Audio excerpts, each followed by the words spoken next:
तारीख आहे 4 जुलै 2025. ठिकाण केरळमधील मलप्पुरम जिल्ह्यामधील बोंगारा पोलीस स्टेशन. आणि या बोंगारा पोलीस स्टेशनमध्ये एक 55 वर्षाचा व्यक्ती येतो आणि तो पोलिसांना म्हणतो की साहेब, गेल्या 40 वर्षापासून मला झोप नाही, रात्री मला झोप येत नाही, तर असं करा, मला अटक करा. पोलीस हसायला लागतात. अरे बाबा, तुला झोप येत नाही, मग तू डॉक्टरांकडे जा, डॉक्टरांना दाखव, असं पोलीस त्या म्हाताऱ्याला सांगतात. म्हातारा काय ऐकत नाही. मग तो पोलिसांना त्याच्या जीवनातली घडलेली घटना सांगतो. ज्यावेळेस पोलीस त्या म्हाताऱ्याची गोष्ट ऐकतात, त्या म्हाताऱ्याला अटक करतात. काही महिन्यानंतर त्याला बेलवरती त्याची सुटका होते. तो घरी येतो. ज्यावेळेस घरी येतो त्यावेळेस त्याच्या आसपास असणारे शेजारी त्याला चिडवतात. आता जेलमधून आल्यापासून येते का झोप? कारण या व्यक्तीला झोप येत नव्हती. हा परेशान होता आणि त्यामुळे तो पोलीस स्टेशनमध्ये गेला. त्यानं 40 वर्षापूर्वी केलेल्या गुन्ह्याची कबुली पोलिसांना दिली. त्याला जेल झाली. आणि ही सगळी कहाणी आज आपण आजच्या स्टोरीमध्ये पाहणार आहोत. नमस्कार मित्रांनो, मी संदीप येनके पुन्हा एकदा एका नव्या वेगळ्या व्हिडिओमध्ये आपलं सगळ्यांचं स्वागत करतो. मित्रांनो, केरळमध्ये कोझिकोडा हा एक जिल्हा आहे आणि कोझिकोडा जिल्ह्यामध्ये उदारंजी एक गाव आहे. आणि या उदारंजी गावामध्ये एक श्रीमंत व्यक्ती राहत असतो, जमीनदार. आणि त्याच्याकडं अनेक लोक कामाला असतात. तर त्या जमीनदाराकडे अजून 2 व्यक्ती कामाला होते. एकाचं नाव मोहन, की जो 20 वर्षाचा होता. आणि दुसरा एक व्यक्ती त्या जमीनदाराकडे कामाला होता, ज्याचं नाव अँटनी, हा 14 वर्षाचा होता. मोहन आणि अँटनी हे दोघंही त्या जमीनदाराकडे कामाला होते. दोघांचं रुटीनप्रमाणे शेतातलं काम ते करायचे. तो जमीनदारही या दोघांवरती खुश होता, कारण दोघंही प्रामाणिकपणे त्याच्या मालकाकडं काम करत होते. परंतु हा जो मोहन आहे 20 वर्षाचा, या मोहनला एक वाईट सवय होती. आणि ती वाईट सवय अशी होती की हा जो लहान अँटनी आहे 14 वर्षाचा, या 14 वर्षाच्या अँटनीचा तो सारखा छळ करायचा, त्याला त्रास द्यायचा, त्याला रडवायचा, त्याला कधी कधी मारायचा. आणि सगळ्यात महत्त्वाचं म्हणजे तो त्याच्याबरोबर अश्लील चाळीसुद्धा करायचा. आणि त्यामुळे हा जो अँटनी आहे, हा अँटनी त्रस्त झाला होता. त्याला वैताग यायचा की हा मोहन माझ्यासोबत असं का करतोय. म्हणून या दोघांमध्ये अनेक वेळेस भांडणं व्हायची. एक दिवस मोहन हा जो अँटनी आहे, या अँटनीला घेऊन मिशन हॉस्पिटल एक एरिया आहे त्या ठिकाणी घेऊन जातो. आणि त्या मिशन हॉस्पिटलच्या पाठीमागं एक नदी वाहते. तर त्या हॉस्पिटलच्या पाठीमागं गेल्यानंतर हा जो मोहन आहे, हा अँटनीसोबत पुन्हा वाईट काम करायला लागतो. अँटनी ओरडायला लागतो. तो म्हणतो की असं काय करतोय तू. परंतु मोहन हा काय ऐकायला तयार नसतो. मोहन त्या अँटनीसोबत अश्लील चाळे करायला लागतो.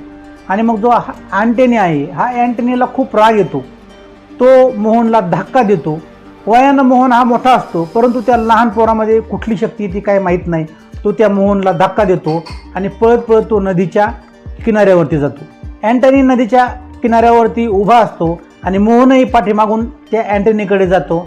आणि नदीच्या किनारी गेल्यानंतर मोहन अँटनीसोबत पुन्हा चुकीचं काम करायला लागतो. त्यावेळेस मग तो जो अँटनी आहे, हा अँटनी त्या मोहनला धक्का देतो आणि मोहन नदीमध्ये पडतो. मोहन नदीत पडल्यानंतर तो नदीतून बाहेर येण्याचा वारंवार प्रयत्न करतो, परंतु अँटनी त्याला बाहेर येऊन देत नाही. ज्या वेळेस तो पोहत नदीच्या किनाऱ्यावर यायचा, अँटनी त्याला दगड मारायचा किंवा लाकडानं पुन्हा आतमध्ये ढकलायचा. असं करता करता 2 तास होतात, परंतु मोहन काय बाहेर येत नाही. शेवटी थकून मोहन हा नदीमध्ये बुडतो. आणि ज्यावेळेस तो नदीमध्ये पूर्णपणे बुडतो त्यावेळेस अँटनी हा घरी निघून येतो. ज्यावेळेस अँटनी घरी येतो त्यावेळेस तो पुन्हा त्याच्या कामामध्ये मग्न होतो. त्याचं रोजचं काम करायला लागतो. 2-3 दिवस झाल्यानंतर हा जो अँटनी आहे, हा पुन्हा नदीकाठी जातो आणि त्या ठिकाणी काय झालं आहे हे पाहतो. तर तो जो मोहन आहे, हा मोहन मरण पावलेला असतो आणि त्याची डेड बॉडी ही पाण्यावर तरंगत असते. त्या डेड बॉडीचे डोळे असे उघडे असतात आणि त्याची डेड बॉडी तरंगत नदीच्या किनाऱ्यावरती एका झुडपाला अडकलेली असते.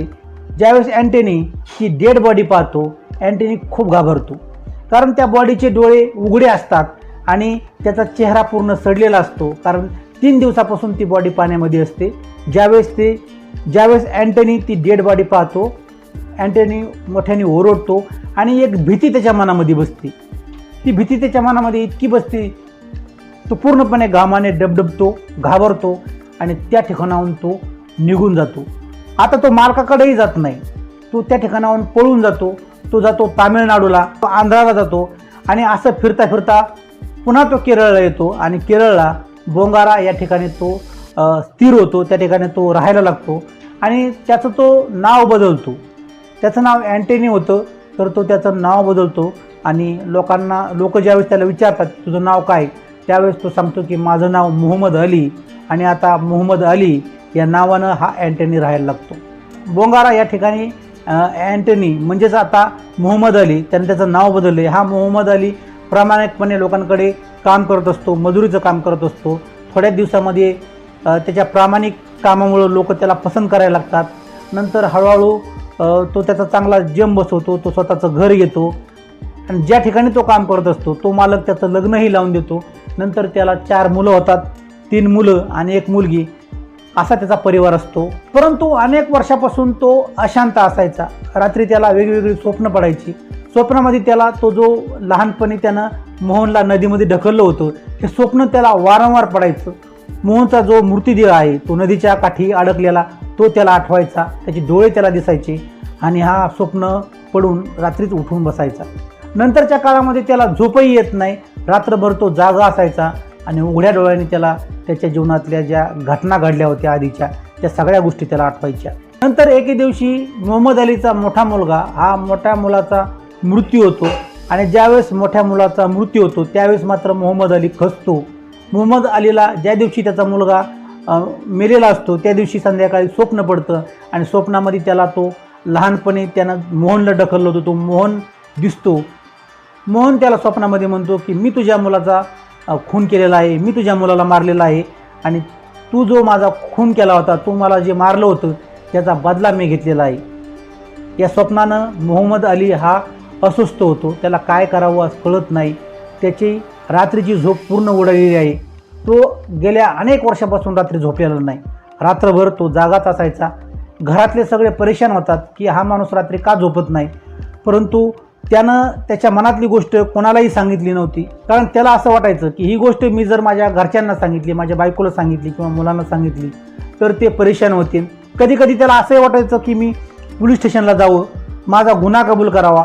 पण पुन्हा त्याला आठवण यायची की माझी मुलं आहेत, माझी बायको आहे, माझा संसार उद्ध्वस्त होईल. आणि या विचारामुळं तो पोलीस स्टेशनला जायचा जो विचार त्याच्या मनामध्ये यायचा तो विचार पाठीमागं ठेवायचा आणि गेली कित्येक वर्ष या परेशानीमध्ये मोहम्मद अली राहत असतो. मोठा मुलगा वारल्याच्या नंतर काही दिवसानंतर त्याचा लहान मुलाचा ॲक्सिडेंट होतो आणि ज्यावेळेस लहान मुलाचा ॲक्सिडेंट होतो त्यावेळेस मात्र मोहम्मद अली पूर्ण खचून जातो. कारण त्याचा मोठा मुलगा वारलेला असतो आणि लहान मुलाचा ॲक्सिडेंट होतो. त्यावेळेस त्याला पुन्हा स्वप्न पडतं आणि त्या स्वप्नामध्ये पुन्हा मोहन येतो. खरं तर मोहम्मद अलीच्या या सगळ्या गोष्टी त्याच्या मनाचाच खेळ होता. कारण लहानपणी त्यानं जी वाईट काम केलं आहे त्या वाईट कामाची फळं त्याला मिळत होती आणि ते वाईट काम त्याच्या मनामध्ये ठासून भरलेलं होतं. त्या गोष्टीतून तो बाहेर पडायला तयार नव्हता, त्याचं मन त्या गोष्टीतून बाहेर पडत नव्हतं. आणि मित्रांनो, अपराधाच्या दुनियेमध्ये असंच असतं. त्यावेळेस एखाद्या व्यक्ती एखादा गुन्हा करतो, एखादा अपराध करतो, एखादं चुकीचं काम करतो, एखाद्याचा खून करतो, त्यावेळेस ती गोष्ट त्या व्यक्तीच्या मनामध्ये बसते आणि कुठंतरी त्याला मानसिक त्रास वारंवार होत असतो. आणि असंच काही मोहम्मद अलीच्या बाबतीमध्ये होत आहे. परंतु एक दिवशी मोहम्मद अली ठरवतो की मला पोलीस स्टेशनला जायला पाहिजे, माझा गुन्हा कबूल करायला पाहिजे. आणि मग एक दिवशी मोहम्मद अली हा पोलीस स्टेशनला जातो. पोलीस स्टेशनला गेल्याच्यानंतर तो पोलिसांसमोर सगळा गुन्हा कबूल करतो. पोलिसांना सांगतो की गेल्या 40 वर्षापासून मी झोपलेलो नाही आणि मी 14 वर्षाचा असताना माझ्या हातून एक घटना घडली होती आणि त्या घटनेमध्ये माझा मित्र मोहन, या मोहनचा खून झाला होता. त्या मोहनला मी नदीमध्ये ढकललं होतं. तर तो गुन्हा मी कबूल करतोय, माझ्यावरती केस दाखल करा आणि मला अटक करा. त्यानंतरच माझ्या मनाला शांती मिळणार आहे आणि मला झोप लागणार आहे. सुरुवातीला पोलिसांना हे हास्यास्पद वाटतं. 40 वर्षापूर्वीची केस ओपन करतात. त्यावेळेस ते चेक करतात की त्या दिवशी खरंच काही गुन्हा घडला होता का. तर एका न्यूजपेपरमध्ये बातमी आली होती की मिशन हॉस्पिटलच्या पाठीमागं एक नदी आहे, त्या नदीमध्ये एका मुलाचा मृत्यू झाल्याची बातमी ज्या तारखेला आली होती ती तारीख हे चेक करतात आणि त्यांना मग पोलिसांना खात्री पडते की हा जो अँटनी आहे यानं मोहनचा खून केला होता आणि हा अँटनी म्हणजे आताचा मोहम्मद अली हा त्याचा गुन्हा कबूल करतो. त्याच्यावरती FIR दाखल करतात, त्याला अटक करतात, न्यायालयात त्याला शिक्षाही होते. काही वर्ष शिक्षा भोगल्यानंतर तो जामिनावर बाहेर येतो आणि ज्यावेळेस जामिनावर तो बाहेर येतो त्यावेळेस शेजारी पाजारीची जी लोक आहेत ते हसायचे, त्याला विचारायचे आता येते का झोप, 40 वर्ष तुला झोप येत नव्हती, आता जेलमधून आल्यानंतर तुला झोप येते का, असं लोक हसून विचारायचे. परंतु मोहम्मद अली आहे हा मोहम्मद अली हा मनाने शांत झाला होता, त्याच्या डोक्यावरचं ओझं कमी झालं होतं. लहानपणी चुकीतून त्यानं जो गुन्हा केला होता हा गुन्हा त्याच्या मनामध्ये ठासून भरलेला होता, त्याच्या मनामध्ये कुठंतरी जाम भरलेला होता आणि ज्यावेळेस तो शिक्षा भोगून आला त्यावेळेस त्याच्या मनावरचं ओझं कमी झालं होतं आणि आता मोहम्मद अलीला शांत झोप येत होती. ही जी स्टोरी आहे, ही जी घटना आहे ही त्या भागामध्ये पसरते, सोशल मीडियावरती ही व्हायरल होते आणि त्याच्या इमानदारीचंही कौतुक होतं. कारण 40 वर्षापूर्वी त्याच्याकडनं जो गुन्हा झाला होता त्या गुन्ह्याची कबुली तो पोलीस स्टेशनला जाऊन देतो, त्याची शिक्षा तो भोगतो, म्हणून लोक त्याचं कौतुकही करतात. तर मित्रांनो, ही सगळी होती आजची कहाणी. आजची कहाणी सांगून मला पॅनिक करायचं नाही किंवा तुम्हाला मला दुःख द्यायचं नाही. तर या गोष्टीतनं, या कहाणीतनं तुम्हाला काहीतरी शिकायला मिळणार आहे. आयुष्यामध्ये माणूस जगत असताना कधी कधी त्याच्याकडनं काही चुका होतात आणि या चुकांचं ओझं घेऊन तो आयुष्यभर जगत असतो.